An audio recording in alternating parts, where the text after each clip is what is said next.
Hi. Good afternoon. We're back. We're back. Yay. Is it already afternoon? I don't know. I just what say time whatever. Of day is it? I know. Welcome back. It's been a little bit. Yeah, we took a week off. Yes. Yeah. And I couldn't wait to get back here. I know. Yeah. Let's keep going. It's really good. So today is a very special day. This is a good day. we are going to reveal our identities today, right? Okay. We are going to reveal who we are. I am Ada, and my co-host here is... I can't remember. What was my... Esther. Esther! That was it. Thank you for remembering. Just kidding. I'm Esther. I seriously had forgotten. But that's it. That's right. Yeah. No, that's right. Yeah. So these are our super secret temple names. Super secret. Tell me if They're I'm special. wrong about this, but what my understanding was that when you got your new name in the temple, that was like your real name that God knew you by. Right. Yes, right? it's very special. Yes. And that's the name that we would go by in heaven. Right. Yes, that. Okay. I believe that too. Yes. Okay. In fact, I think they covered that in my temple prep class. Maybe. Yeah. I think that's something they talked about. Yeah, it was so long ago. I don't remember exactly, but that's for sure like my understanding of it, right? Mm-hmm.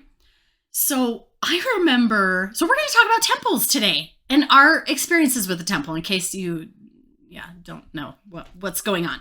But we were instructed in the temple that this was our new name that was supposed to be kept sacred. Right. And we were never to reveal it, right? Except to our husbands in the celestial room or something, in at the temple. Veil, at right? the veil, yes. Yeah. There was a certain place and time you could say exactly. it. I think the words are something like, you're never to reveal it except for a place shown you in the temple or something like that. Right. Place inside the temple. Specific place inside the Well, temple. and I thought it was like inspired. I thought I was getting a blessing and this name was inspired. I didn't realize that everyone that came in on a Wednesday was given the same name, or everyone who came in on a Thursday was given the same name. Like, I didn't know that until like a few years ago. Yeah, me too. There's just a list. You can look it up online. Temple names for the day of the week. So it depends on the month and the day. Right? So, and they just kind of rotate through these names, and they really have not changed very much in 200 years, or I guess maybe it hasn't. No, it's been about, 100 years. Know. Yeah, anyways. That sounds about right. A long Let's time. not do math, okay? No. They really haven't changed very much. Some of them, but anyways. Yeah, so my first time going through the temple was March of 1997. And I was going through before going on my mission. Yeah. Right. So I went and took my endowments out maybe like a week before my mission. So I do not remember temple prep. If I had a temple prep class, it definitely did not prepare me. It would not matter if you did or did not. Because it doesn't prepare you for what actually happens in the temple. Yeah. At all. Doesn't tell you anything. No, it doesn't. I couldn't even tell you what it was about, but it definitely wasn't about taking out your endowments, the sealings. Yeah. And like what you would be covenanting to. Right. The promises you make, what you wear. No. Oh my gosh. Yeah. It's not prep at all. Yeah. So I remember, tell me if this is something you remember, but this is such a vivid memory for me, and probably the very first thing I noticed when I went into the temple, and that is the freaking cash register. I don't remember that. You don't remember I know that there was one because you could rent temple clothes. Yeah. Yeah. I don't know why, but I was always had just my like, own. This is weird. Yeah. This is wrong. There's a cash register in the temple? So that really registered with you. Yeah. Yes, I'm the like, registered. They're taking people's money? Mm-hmm. That's so weird. In the temple? Mm-hmm. Like, I'm thinking of the money changers in the temple. Like, I'm thinking... It's in That was literally... And then I immediately had all this cognitive dissonance. And right. Shut it down. Wait a sec. This is not what I thought they were supposed to do in the temple. Yeah, so that's one of my earliest thoughts. Yeah, on going into the temple. They did. They charged you for if you rented the temple clothes. And my mom always said, well, that's just to cover the cost of cleaning them. The church needs that covered because they don't have any money. Yeah, and at that time, we thought the church was just a nonprofit. Right. A helper. Yeah. Like they were helping. Yes. Yes. Not, and they didn't have billions of dollars. No, they weren't a big corporation business. But it did feel wrong. It felt wrong, and to like hear the little cling cling on the cash register, just people pulling out their money and paying. And I think I did have to rent my stuff maybe the first few times. Did you? I can't remember for sure. I just remember that freaking cash register going, "Are you serious?" Well, I was, I was married. I was 5 months pregnant when we went through to be sealed, and that was a huge deal. Like we had to be sealed before we had this baby. Before you have the baby, okay. And I was sick as a dog. And they put me in the bride's room because I'm getting sealed, even though I'm already married. And I spent most of the time throwing up in the bathroom. And then there were these brides in their beautiful dresses, and I just had my temple dress on. No. Sick as a dog. Yeah. And yeah, that was being sealed. So I did have the endowment before. Okay, that's what I was just going to say. So did you go through maybe a day or two ahead of the sealing? Yes. Okay, and I'm assuming you did like your initiatory and endowment together on that day. And then you went back just for your sealing. Right. Okay. Which was that's pretty typical if you were, when you were getting married, if that was your first time through. Yeah, I don't think very many people do it all in one day, right? That would just be way too much. Okay. But I just remember having out of body feeling. I thought, this is so weird. Yeah. Going through watching the movie, and I remember looking around and seeing family and friends sitting here doing this, and I thought, well, okay, this must be okay. Eventually it will click, but this seems really, really weird.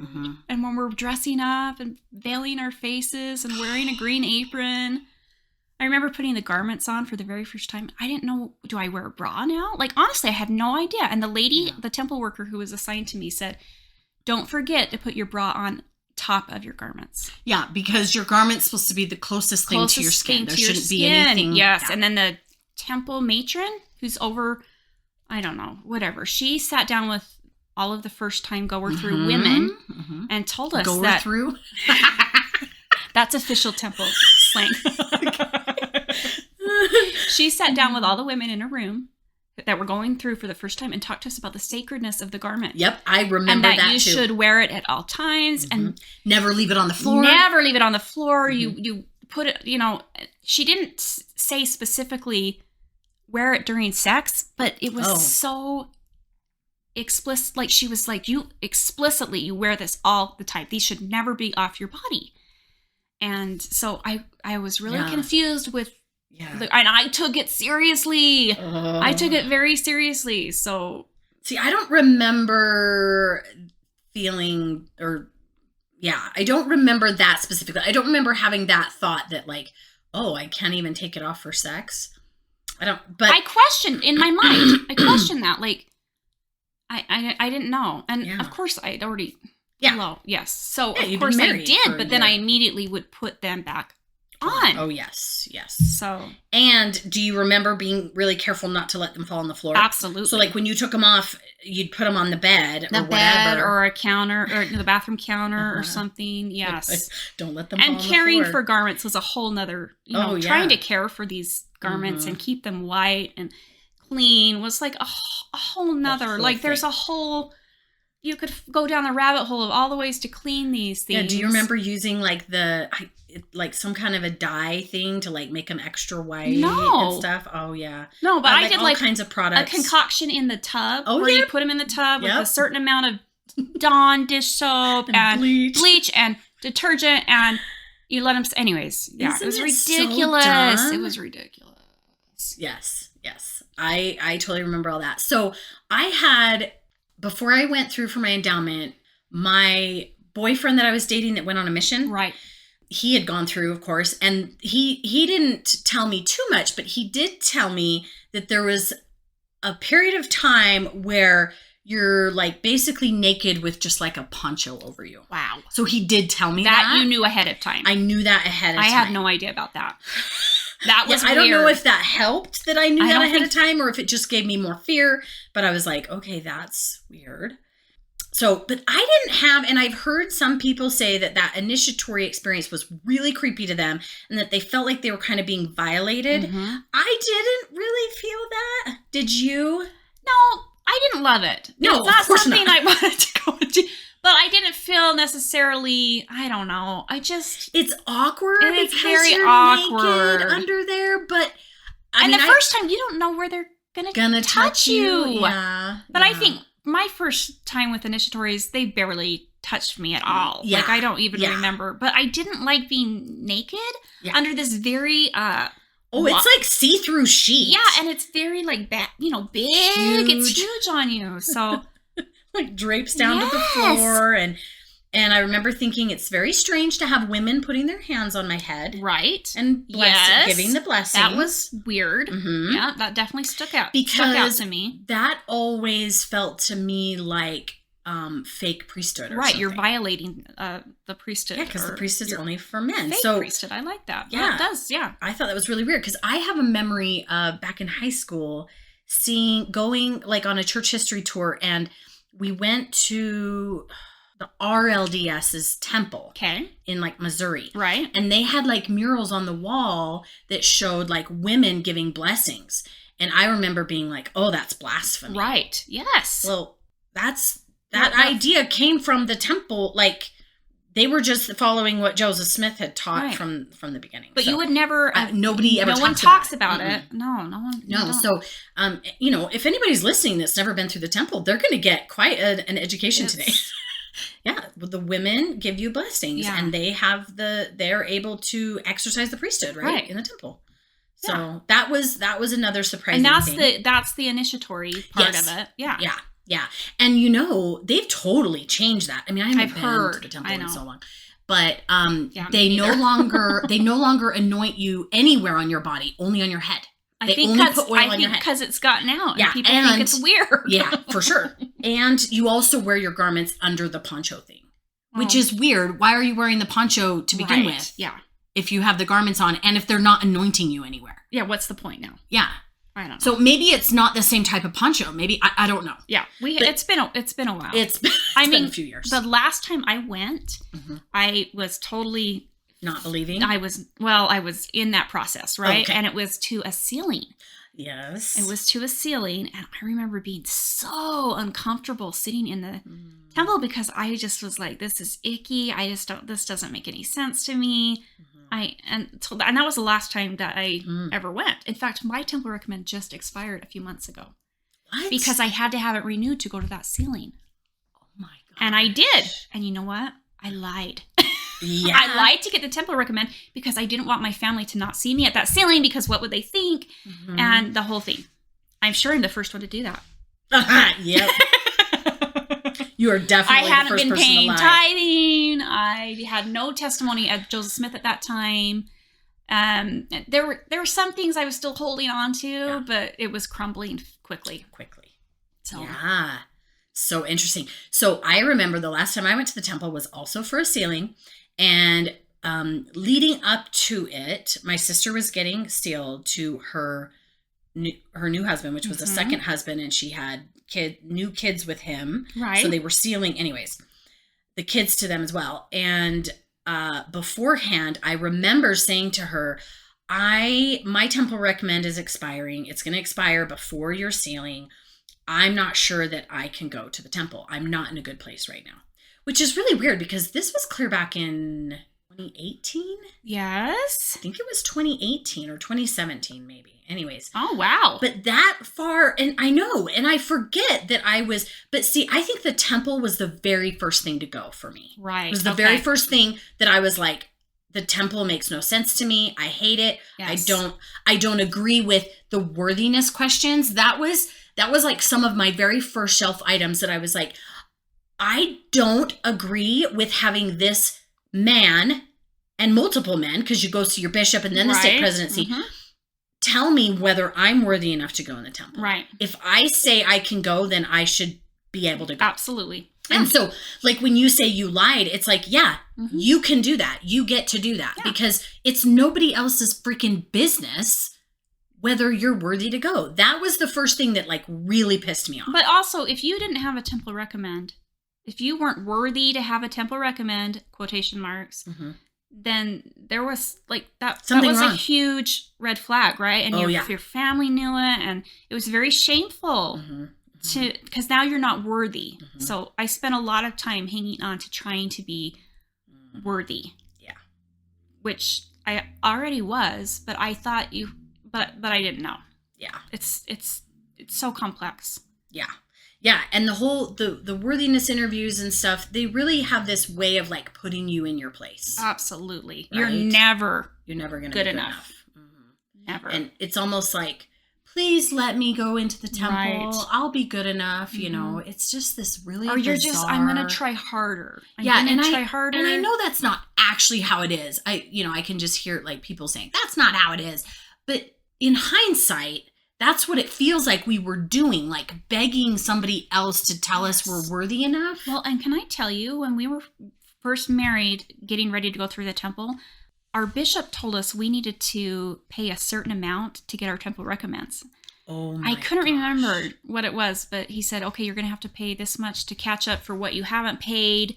And I feel like it was significant, and it really bothered my husband that we're paying to get into the temple. I'm like, no, this is just about obedience, blah, blah, blah. But really, we were, and that's any church member who has a temple recommend, honestly, has bought their way in there, because you have to answer the question, are you a full tithe payer? Yep. So you're buying your way in. Yeah. I mean, that's the thing, is it's so sneaky that like when you're in the church, you don't recognize it, but you are buying your salvation. When it comes right down to it, you are buying your way into heaven. And I'll tell you the price. It's just 10%. Yeah. Of your income for the rest of your life. Yep. Yeah. And like, if you said that to, like, what if you said that to your mom? Did you know that you're buying your salvation? You're buying your way into heaven? Oh, how do you think I learned to tell my husband what? It's not about the money. It's about obedience. It's like the thing with coffee. I didn't understand. Yes. Oh, it's not about coffee. It's about being obedient. That was the line I was fed growing up. And I always remember defending tithing as like, everything we have is given to us by God. Right. And this is only asks for a little bit back. This is the least you can do. Yeah. The guilt. And do you ever remember saying, I can't afford not to pay tithing? Right. Oh, I said that before. Well, I've heard that in talks. And I can't afford not to. Because I felt like, we're being blessed so much. Right. So, of course, we're going to give back. When I stopped paying tithing, because my husband and I worked different jobs, he was paying on his, I was paying on mine.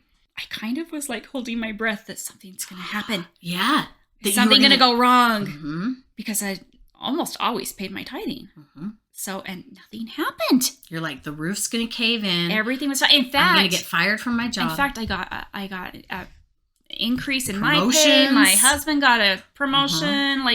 Things got better. So I was very confused on that. I've had the exact same experience. So that the whole buying your way into salvation just, it's not about obedience. You don't have to buy your worthiness. But the worthiness thing, when you think of the temple, it comes down to, are you worthy enough to go? Are you good enough? Are you good enough? And I never felt like I was. Yeah. I bet you most people feel like, okay, I'm okay to get in there now, but I got to try harder. I got to keep trying. Like I got to keep working on this. Yeah, for sure. But nothing in the temple helps. Like what we're doing in the temple is work for the dead. Yeah. So yes. Oh my God. So how is that helping me to go and sit and watch a movie for an hour and a half and recite things at a fake veil with a fake God? Somebody pretending to be God. Someone pretending to be God, and I'm supposed to say certain words, and I have to give certain handshakes, and there's a woman standing by me that if I forget what I'm supposed to say, she's going to tell me. She's going to whisper in your ear. What the hell is that? So why do I even have to... I always feel the pressure. I have to memorize this. I have to memorize all this. Yeah. But then there's always someone there to tell me what to do, or to tell me if I forgot, or what. And I'm like, what is the point then? I don't understand. What is the point of this? Yeah. Yeah, I remember after my first time being like, so that's it? That's what this whole thing is about? It was an entire movie about Adam and Eve? Like, this is such basic, weird, like, What? Well, and the whole... It's all about Adam and Eve? Satan coming on the screen and looking right at the audience. Us. And threatens you that if you do not live up to everything you've covenanted in the temple today, I will have power over you. That's right. Bad things will happen. Yeah. And it's threatening. Yes. It's scary. Yes. And when people say they go to the temple to find peace and inspiration, I never could find that there. No. I always loved the celestial room after because I was done. Yeah. Because we had made it through. Yeah. But can we talk about the prayer circle? Oh my gosh. That's the most culty, scary part of the whole thing, right? When they invite people to come up to the prayer circle and you stand around an altar and the women, when I was going through, veiled their faces. Yep. We put our left hand on right shoulder or something. Yep, on the person next to us. Next to you. And then you're like holding in patriarchal grip. That's right. Somebody. Yes. The person on either side of you, I think. And then there's this. And it's a stranger usually. Yes. Yeah. And then there's a prayer. And it's not like this a recited prayer. It's one that the temple worker is giving. So the temple worker says a few words and then everybody repeats him. Remember? Yes, it's chanting. It's chanting the prayer. So he says, Heavenly Father, and then everyone's like, Heavenly Father. That's right. And then he's like, we repeat the prayer as a chant. His prayer. But only those that are in the circle. So if you're outside and you're still at the seats, you're just watching and listening to this You're happen. supposed to be like bowing your head and probably closing your eyes maybe because it's a prayer. But the women are still veiled that are in their seats. They've done away with that recently. Yes, that's that was always the women had to veil their faces. Okay, how did it feel when you had to veil your face? Did that feel icky to you? No, I just thought, it's just another weird thing I didn't stand out. It felt demeaning to me. Did it? Actually, like putting us down. I don't know. I felt bad for the men who had to wear those silly hats. So the first time you ever saw your husband in that hat, did you almost die laughing? My dad. Yes, my dad too. My dad looks goofy anyways. Like, what is the hat about? So I felt bad for their hat situation. Yes. I was okay with the veil. We looked okay. I was all right with the my God. You know, the one part where where we're all chanting, we raise our hands together and chant, "Oh God, hear the words of my mouth." That's right. Still rings in my ear. What the hell does that even mean? So you say it three times together, chanting while you're bringing your arms. You start with your arms up and bring them down. Yep. And we all do that in a chant. That was extremely weird to me. That is the cultiest thing of the entire thing, I think. It's bad. It's bad. Well, and there's other places within that endowment session where they say, you're going to promise to do this and this and this. Now bow your head and say yes. And we all bow our heads and we all say yes at the same time. Yes. Okay, so here's what I want to bring up something. So there is a part at the beginning of the endowment where they say anybody who wants to change their mind, who wants to get up and leave, who does not want to make these covenants today, you're welcome to leave. Right as soon as you sit down and everyone's seated, they say that. Yes. And they give you the opportunity to withdraw. Sure. The problem is they're trying to pretend like they're letting you give your consent. Right. They're giving you an opportunity to leave. But you have no idea what you're agreeing to at that moment. When it's your first time through, you have no idea what they're going to ask you to covenant to. And they never give you the opportunity to leave again. I mean, you can leave anytime, really. But once you're in it, you're in it. You feel, Yeah. So what they need to do is be like, okay, here's all the things we're going to do today. Now, do you want to stay? Right. Here's the promises you're about to make. Are you okay with that? Yeah. And I probably still would have. Because it's true. Right? Yeah. But if you really want to talk about informed consent in the church, like this is one of those things where you're consenting, yes, but you have no information about what you're consenting to. Yeah, until you're already in it. And then they say you covenant to give your entire life, everything, even down to dying for the church. Like you will literally give all your time, talents, money, blah, blah, blah. I don't know what the list is, but it's long, It's right? everything. It's everything. It's everything. Yeah. And then you covenant to live the law of chastity. Right. And then something about prayer. Is there a prayer one? I don't know. Chastity. To hearken to your husband as your husband hearkens to the Lord. Yes. Yes. Now, I remember... That means I get to obey my husband, and the Mhm. women all bowed their head and said yes. Yes. That was another one that really bugged me. Now, I think that, if I understand right, that's been taken out too. I don't know. Or at least the wording's been changed somewhat. Somebody will have to let us know. Maybe. I know they made some changes in 2005, and then I think again But in when like we went 2012. through in the 90s, Yes. this is our experience. Yes. Yeah. So, I mean, and the thing is, there has been, let's see, I was going to pull up some notes because there has been so many changes. Well, there's like when my parents would, well, no one talks about it, but Yes. in my parents' time, you would slit your wrist and cut open your Slit your throat. Sorry. Yeah. Somehow you would slit something, slit From your ear throat, to ear. to ear, and you would make the motions Mhm. from ear to ear, and then something about cutting open your stomach or Mhm. for And your your bowels bowels fall spilling out. out. Yes, like the verbiage, like all those words. Mhm. If you would do that before denying the truth of the gospel or something to that extent, right? Yep. So they changed that somewhere in the early 90s before we... Yeah, I but think for it a was long 1990. Wasn't it like 30 years it went with that? Oh, no. The whole time up until 1990. Okay, so the whole time. Okay. Yeah. Yeah. So I was going to read some of the changes. So so up until 1927, there was something they did called the Oath of Vengeance. Have you ever heard of this? No. So Vengeance sounds very Christ-like. right? When I think of Jesus Christ, I think vengeance. Yep, exactly. So the temple patrons, the people that were going through, were told to stand and raise their right arms to the square. And then they would, this is the thing, they would say, you and each of you do solemnly promise and vow that you will pray and never cease to pray and never cease to importune high heaven to avenge the blood of the prophets on this nation, and that you will teach this to your children and your children's children until the third and fourth generations. All bow your heads and say yes. Okay, so what this comes from is Brigham Young added this. Oh, okay. After Joseph and Hiram were killed. Okay. So they swore an oath of vengeance on anyone who had killed the prophets. Right. Or had caused any harm to the church or whatever. Yeah. And just like you said, does this sound like what Christ would want us to do? There's no room for forgiveness. So, and there's actually many instances in the church where this oath of vengeance was basically acted out.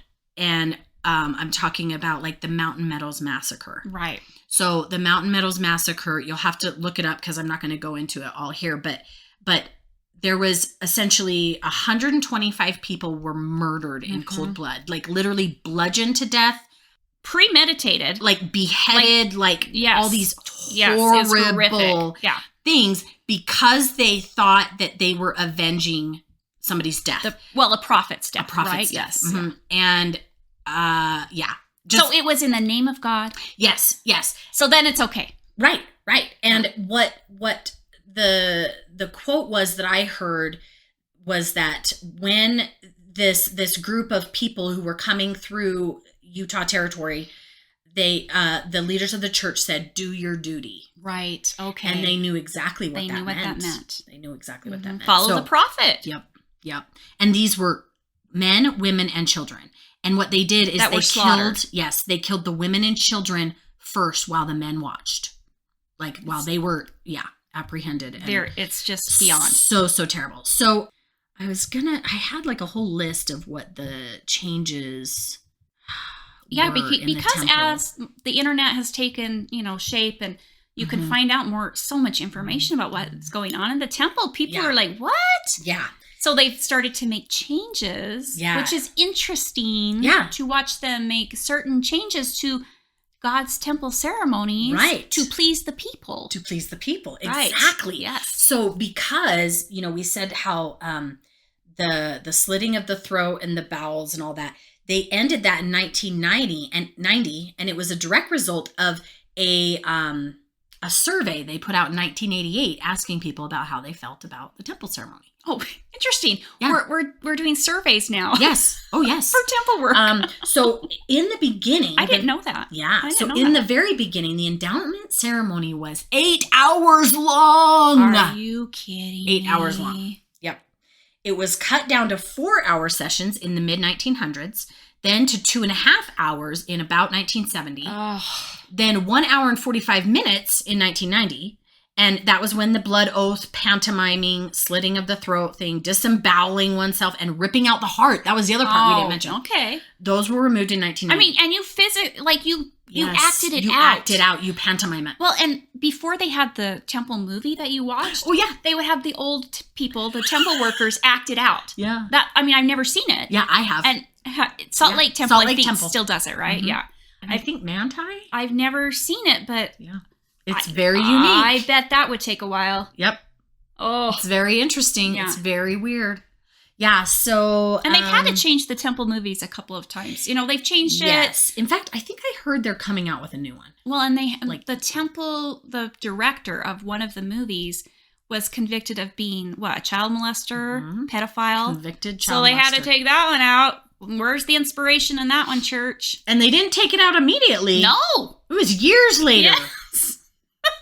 They had to get a new one made. Yeah, it was when his victims really started being vocal and speaking out. So, yeah. So as far as I know, those in 2005 is when they changed. So like your garments you wear under your shield. I think that's when they stopped veiling their faces, but maybe that wasn't until later. Yeah, I think that might have been later. 2012. But I haven't been following it. And they've changed the anointing to just be the head and stuff. So anyways, the fact that it has changed so much over time is so interesting because they can't claim that this was like some perfect revelation from God. That and that's the thing. In the temple, they act like it's supposed to be done so very perfectly and precisely. Word for word. Yes. All the words are very dictated. So one of the things when I was looking up the history of the temple ceremony, the things that really stuck out to me were, and I'm sure you know this, like that Joseph came up, I'm putting in air quotes, with the temple ceremony within, I think, 7 or 8 weeks of becoming a Freemason. Which is extremely interesting. Yes. Once you learn about Freemasons. Yes.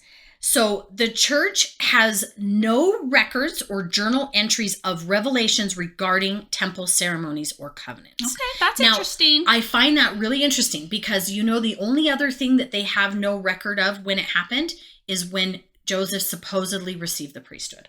Okay. Which gives you pause. Because he made sure to write down everything else. Exactly. And those seem like significant events that you would want to write down. Those are pretty much the two most significant things in the entire church, right? Our claim to priesthood authority. Yes. And our claim to the temple sealing, that's involved with the priesthood authority. But like none of that's what makes us stand out, right? Exactly.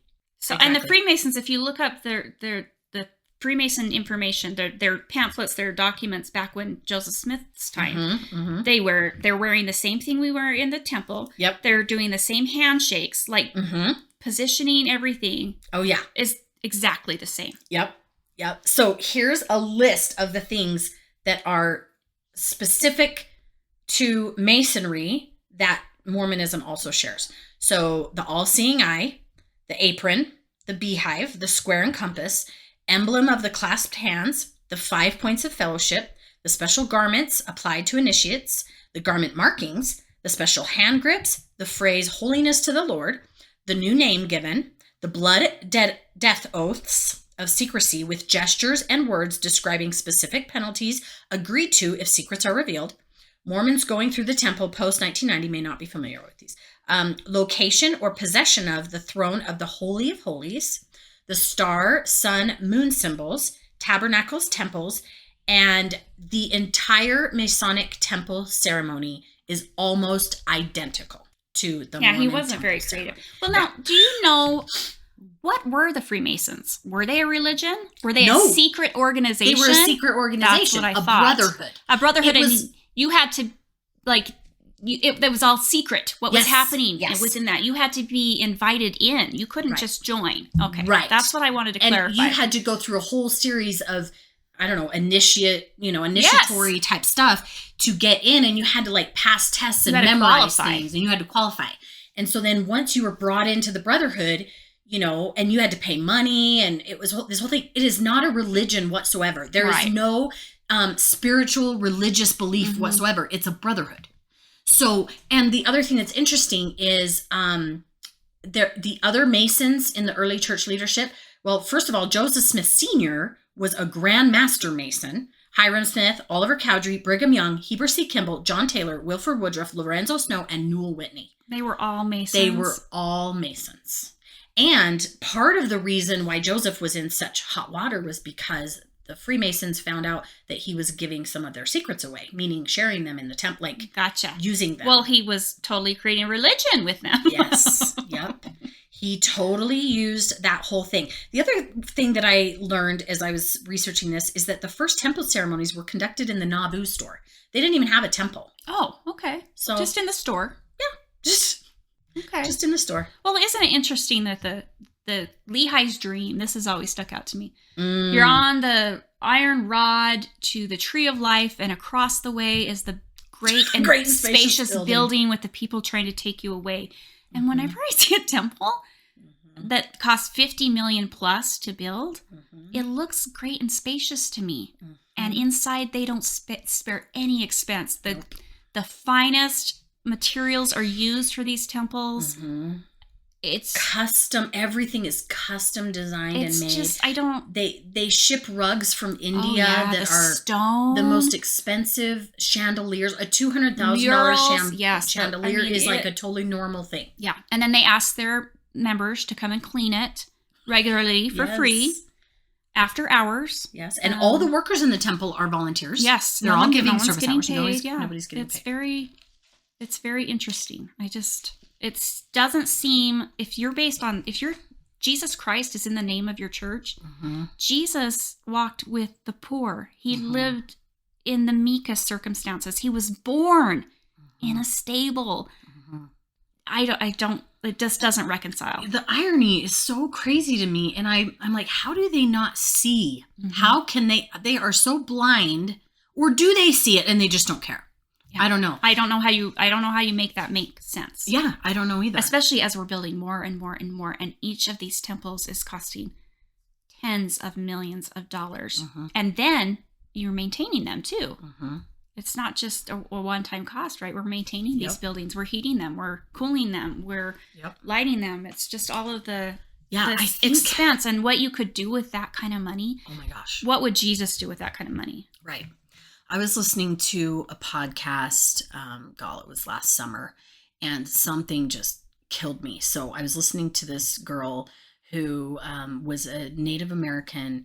I think they lived, or the reservation that her parents lived on was in Arizona, and they built a big and spacious temple, like very nearby the reservation. Was it an LDS temple? Yes. Gotcha. An LDS temple was built right near this reservation, like literally where, the people going home to the reservation every time would drive by this temple.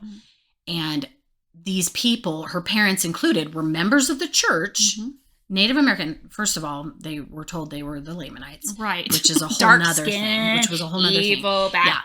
And her parents did not even have running water. That's crazy.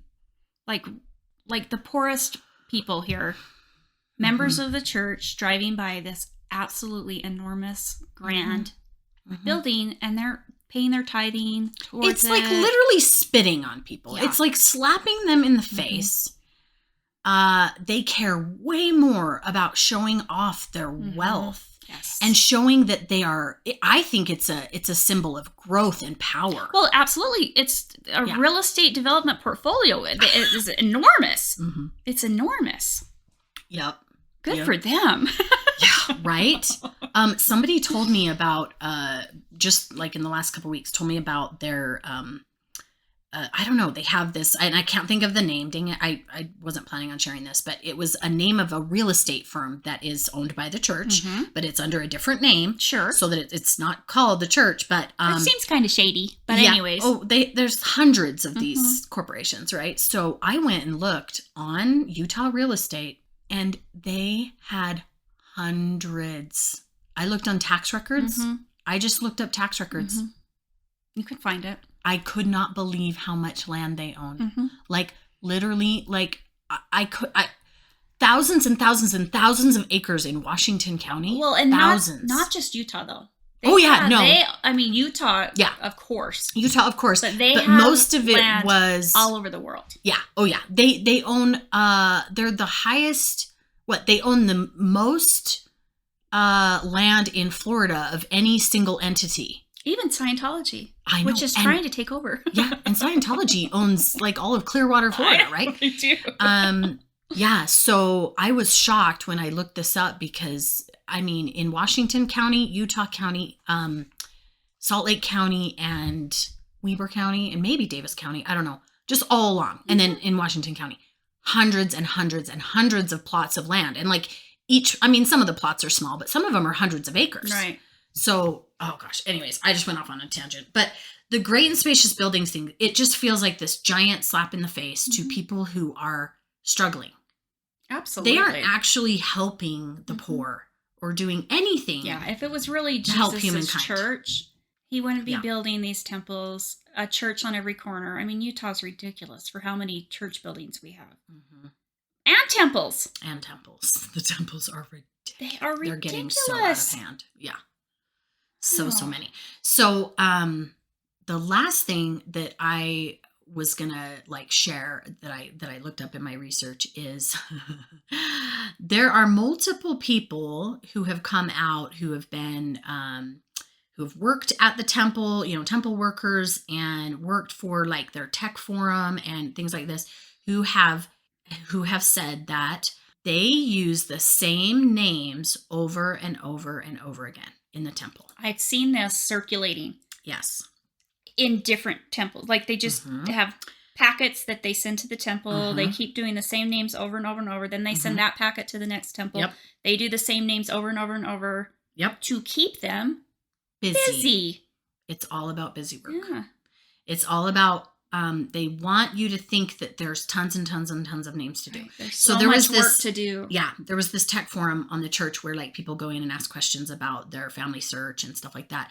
And this one lady had gotten on and she's like, all of these ancestors that I have were literally born in the covenant, and it shows their temple work has been done over and over again. And it's like they had been. Well, that's the thing, is there's record of it. Yeah.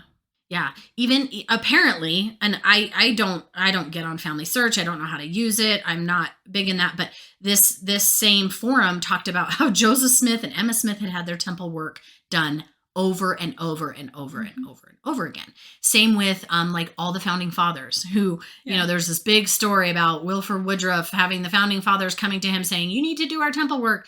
Guess what? It had already been done at that time. Yeah. And it's been done hundreds of times. It's just a ploy to keep people coming to the temple, keep them busy, keep them occupied, keep them in. Yeah. And my mom works in the temple, and I keep wanting to ask her about this. But I know I'm not really a safe person, and I'm not sure that she would tell me if I asked her. But this temple worker that I got from off of his blog, he said that they would do the temple names 3 days in a row, and then they would send them to the next temple, and that temple would do the same names 3 days in a row, and then they'd send it to the next temple. 3 days in a row, because you're not going to go 3 days in a row, so you're not going to... So nobody knows except the temple workers that these names are being reused. And when this guy said when he was brand new in the temple and realized they were doing this, he thought, oh, surely this is a mistake. This is a mistake. They're not meaning to do this. And then somebody explained to him oh, they just want to make sure that it's actually done correctly, or some. Of course, there's some justification for why we do it. I mean, basically the temple is the ultimate goal, right? It's the only way you can live with your family forever. Yeah. And it's all bullshit. Well, and if you think about it, the temple is the number one reason that the church makes money. Because if the church did not require tithing in order to get in the temple, Mm-hmm. people wouldn't pay their tithing. Right. They think that they have to pay their tithing in order to get into the temple because they believe that the temple will bring them salvation, right? So the more temples they build, they think that the more money they'll get, Right. or that, people will be... They can keep the people in. Yeah, and give them lots of busy work to do so that they don't have time to figure out that it's all a scam. Yeah. There's just nothing special about the temple. No. It's a huge waste of money and resources time. and time. It's Freemasonry dressed up. Mm-hmm. Like there's nothing. And somehow it's supposed to be super spiritual. And Freemasonry was a secret club from 1800s. I mean, what is happening? Secret combinations? That sounds like the Gadianton robbers. Thank you. Yes, right. Yes. Yeah. Mm-hmm. I mean, they even talk about that in the freaking Book of Mormon. Yeah. Like, how is the temple not secret combinations? But they always spin it. It's not secret. It's sacred.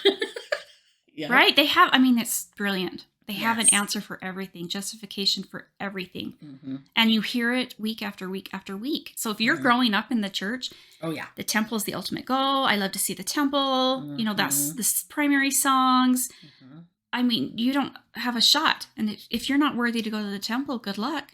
Yep. You've lost everything. You're not going to live. You're an embarrassment to your family. Yes, shame. That's It's the guilt, fear, and shame. Mm-hmm. It's just that cycle that they go through, and they dress it up in a pretty building, in a pretty little, a great and spacious building, a great and spacious building with a green apron. Now, here's the other thing that I wanted to bring up is the temple garment is, I was told that it would be a shield and a protection to me, right? Yes. And so tell me if you felt this or not, but I 100% felt that if I did not wear my garments, I would die in a fiery crash. You were protected as long as if you were wearing them and wearing them correctly. Appropriately. You couldn't hike them up so that they didn't show under your shorts. Don't try to tuck them in to make them fit the latest fashion. No. Yeah, you had to be wearing them correctly. I remember having so much fear around that. That's what made me think of it. Is when you brought up the fear and shame. I remember having so much fear that if we went to a swimming pool to go swimming, I would not want to change into my bathing suit before we went. I would want to, because the driving part. Yes, I would want to wear my garments. You want to be protected on the drive. On the drive to the pool, and then I would change once we got to the pool. Oh my gosh. It's so dumb. It is, I get it. I was right there with you. I wouldn't wear shorts. Even to the knee length, because I was always afraid my garments would show, and that was disrespectful. Oh, yeah. So I always wore the longer capri cuts during summer. So dumb. How hot is it in the middle of summer wearing fucking 3 layers? You have to have your bra, shirt over it, and the shirt can't be a tank top. It has to cover your garments. It's just... the last 2 summers have been glorious. The shorter the shorts. I don't care how old I am. Get me all the short shorts. And you just wear the tank tops. Give me all the tank tops. You don't even have to wear a bra. Oh my gosh. And who's wearing a bra anymore with COVID? Who's even wearing... I haven't worn a bra in 3 years. I'm all about shapewear now. I love a nice tank. See, that still feels hot to me. Oh, no. You got to get the right kind. Yeah, you got to experiment a little bit. Yeah. But being able to take those off and never put them back on again. And I did it. I've told you. I've done it. I did it in Hawaii. It was glorious. Yeah. Okay. So when you took off your garments, because there's such a mental thing here, right? Was that sorry, I'm trying to think how to word this. So were you able to take off your garments because you knew it was all bullshit at that point? Okay. So then you could take them off and not feel any guilt or fear about it. I felt fear that someone's going to notice I'm not wearing my garments. Yes. That was the only fear I felt. But you knew it was bullshit. But I knew it was bullshit. Yeah. And that's how I was too. I did not take off my garments until I knew for sure that they literally held no meaning whatsoever. Right. It's kind of like the last thing, right? Yeah. That was the last thing for me. Yeah. Whereas my sister, she took off her garments because she didn't feel worthy to wear them because of whatever choices she was making in her life. She wasn't, actively going to church and paying her tithing. So she quit wearing them. And she felt a lot of guilt and shame about that, right? Because she still thought the church was true. Right. She just knew that she wasn't worthy to wear her garments. Oh my gosh. Right? So there's a different mental game there, right? Well, yes, absolutely. And still, I'd worn them for 20 years. Yeah. So taking them off there was still a little part of me going, I hope nothing bad happens. I know. Oh, yeah. And I still have all my garments. You do? I have them in a bag up in my closet. I still have my temple clothes. Not because I'm really holding on to, I don't know why I haven't. Yeah. I don't know why I haven't. I'm not sure what to do I with could them. just go and throw them in the garbage. They don't hold any meaning. I think it's just, I just haven't gotten around to it. Yeah. But I literally just one day, and I had the same thing, I just put them all in a garbage bag and took them out to the garbage can. do you remember how you used to have to dispose of garments? Oh, You yeah. have to cut the symbols off. Yeah. And, I did burn none the of that. symbols. Oh, I did that. I did that earlier. Oh, but when after I when it stopped was your believing, time. Yeah. After I stopped believing, I was just like, maybe garbage. this is my wake up call to just go and throw them away. Yeah. They're just taking up It's space. kind of liberating. Yeah. Yeah, you don't need them for anything. I don't need them. I saw, where did I see? I don't know, somewhere I saw somebody posted a picture. They were like at a Savers in like another state, not in Utah, and they found a garment top like hanging on their shelves for sale. Oh, wow. I think that's so funny. What We if could you probably donated sell them? Go Oh, yes, donate them. Go take them to the DI. But the temple clothes, I almost want to hold on as like a relic, as like a collectible. Yeah. Do you know what I mean? Yeah. Like, you know live what? to tell. That would be really I live to interesting because tell. you wonder how much they've changed or would change over the Yeah. years. I don't know. I mean, it's the slip, it's the dress, it's the white socks, the slippers, the what's the robe. The robe Is that that what goes it is? over And your then the shoulder, and the sash. sash, and then the apron and the hat, or the veil. Mm-hmm. I mean, it's a whole It's a whole It's thing. a whole thing. We should dress it for Halloween. Oh them. my God. Can you imagine? Oh, I know I wouldn't fit my dress though. Oh, that would But it be would be good. hilarious. And the dresses from neck to, and Oh, I'm petite, yes. so of course there is it's not dragging. 1 inch of skin showing. No. It is down to your wrists. Yes. Down to your ankles, up high on your neck. Mm-hmm. I think my dress would still fit because it was basically just a giant potato sack. Yeah. There was nothing form-fitting or anything about my Which a lot of actual them are. temple dress. Yeah. It was hideous. I think I remember you Mine's having pretty. a really cute temple I dress. got a cute one with like lace. And Yeah, it's and I was like fitted, really jealous. deep I was pockets. like, look how pretty. Yeah, it was nice. Nope. So I I did not almost have want to it. hold on to that as just like a collectible. Yeah, I mean, I think that's why I'm hanging on to like my scriptures and my Yes. patriarchal blessing. Yes. I have those things because, like, I don't know. There's just something a little bit. I don't know. It's not even a sentimental Yes, thing. it's not less. I don't know, like that you lived through this, and here's proof that you lived through it, Yeah, kind of thing. Yeah. I don't know. yeah. Maybe you should say those. I actually don't know if I've saved like the envelope full of stuff. Yeah, I still have it all in my I suitcase. might still have mine. I know I threw out all my garments, but I don't know about the other stuff. I should go check. I don't know why I'm holding on to the garments. It's just I have a friend whose wife was, while they were fully in the church, was like secretly drinking, like, okay. Yeah. Because that's what we That's do. what That's us how we women cope do. with life, right? Well, he found in her temple bag bottles of wine among her temple stuff because she didn't think he'd ever look in there. Right. Isn't that hilarious? good hiding I died spot. laughing. He sent me a picture of it. I just died laughing. That's a great It's hiding the spot. funniest thing ever. It's like, that's so perfect. Because you see the bottles of wine and then you're like, wait, there's the green apron and it's among her temple stuff. It's so great. That's the perfect. perfect hiding place, right? And my poor temple suitcase is covered in dust.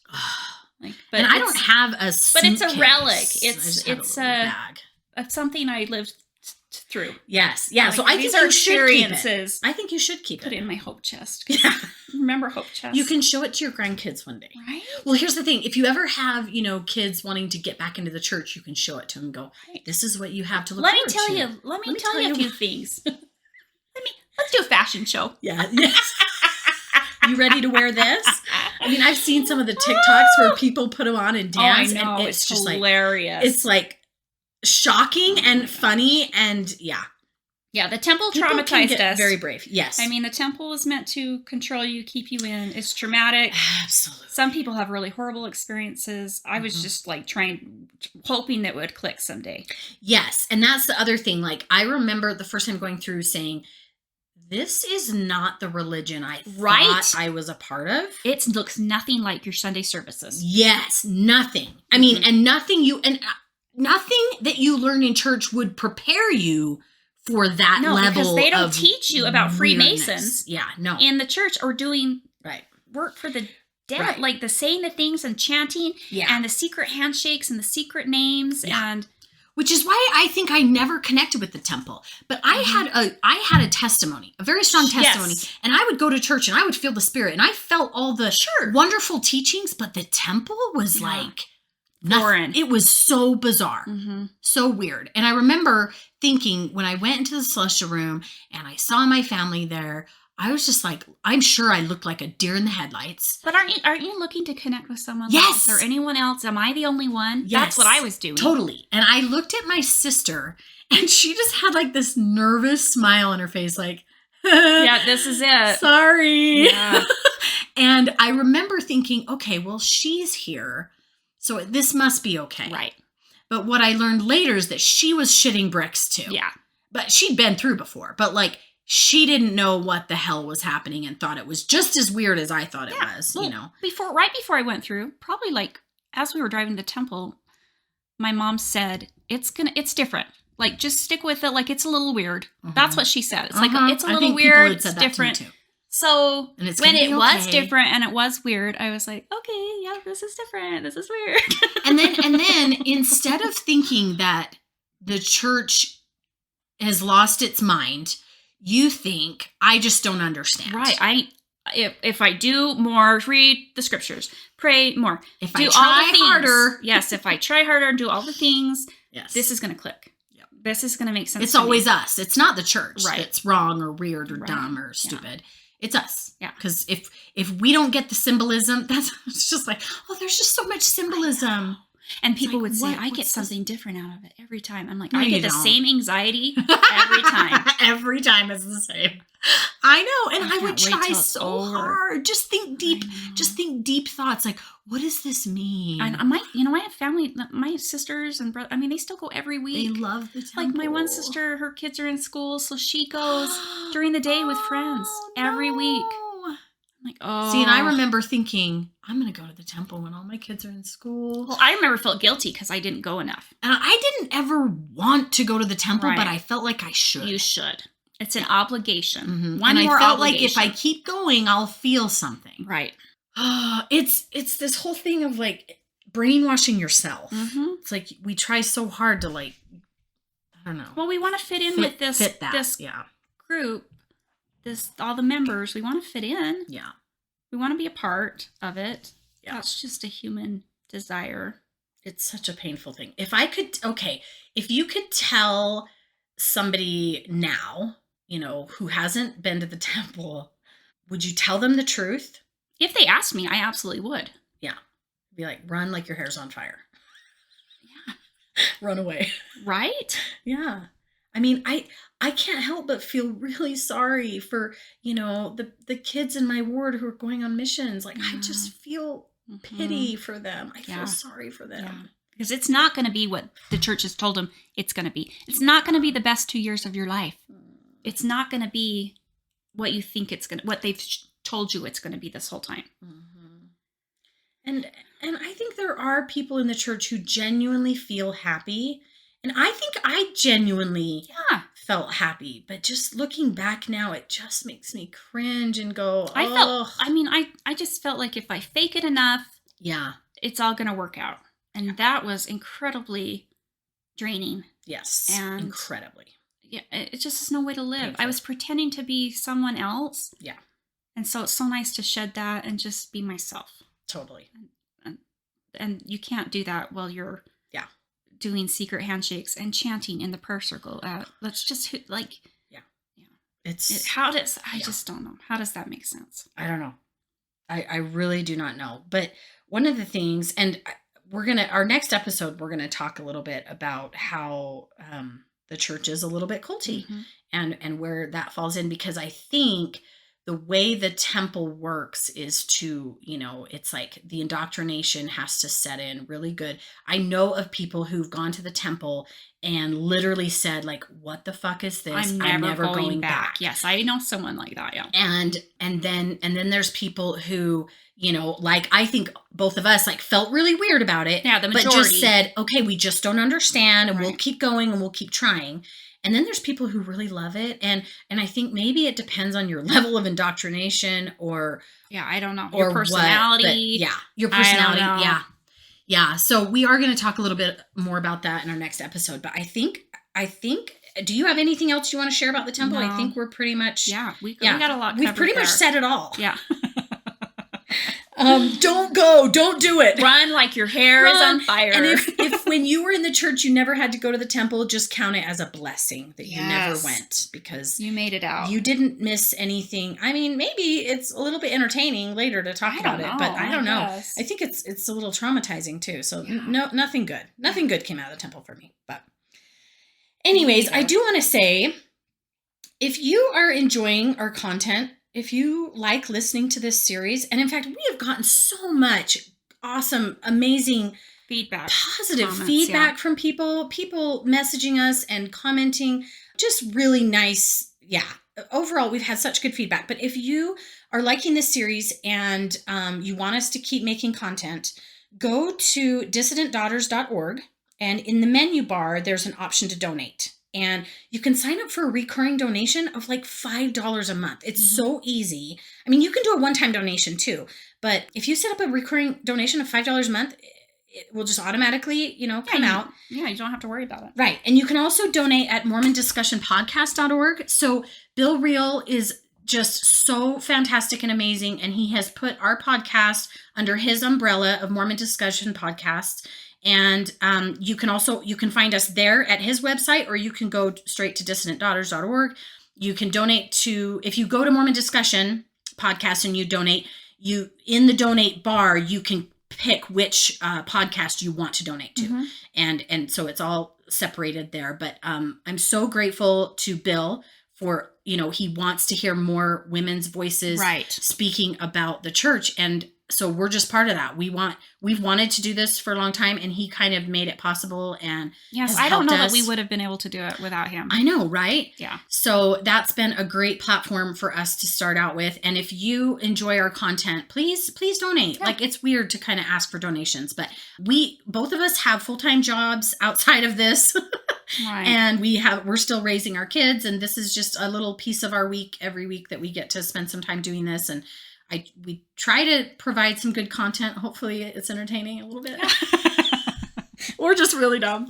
Just you're not alone kind of thing. If you're in the space where we are, you're not alone. Like, this is crazy deconstructing. Like a year ago. Yes. It gets better. Yes. Just hang on. Yes. I think for me, a year or two ago, I really needed to hear other people. Yes, I was searching. And when I heard other people's stories that sounded like mine, oh my gosh, it just filled my heart with hope. Right. Like, okay, I'm not the alone. Only person that's feeling this. So really, that's the whole reason why we do this, right? I mean, and we're never going to get rich off this. We're not expecting, to make a bunch of money. But it is nice to get, to get some feedback and to get paid for the work you do. So anyways, we will end with that. And until next time, we can't wait to talk to you some more. So see you next time.